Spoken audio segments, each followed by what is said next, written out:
Panibagong araw, panibagong blessings mga kabiyahin ni Dong. Ngayong buong araw ay magluluto tayo ng kinunot na pating. Ayan, pinaksiw muna natin siya.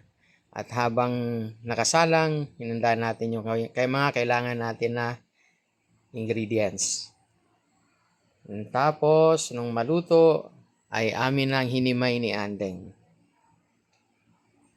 Ayan po. Tinulungan niya ako maghimay, tapos ako yung ginisa ko na yung mga ingredients.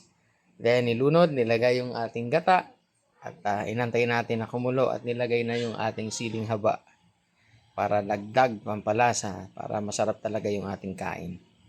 Nilagay na po yung ating bida, yung ating malunggay.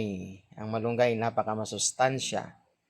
Ayan na po, ready ng lantakan. At pinatikim natin, ayun, approve. Yeah.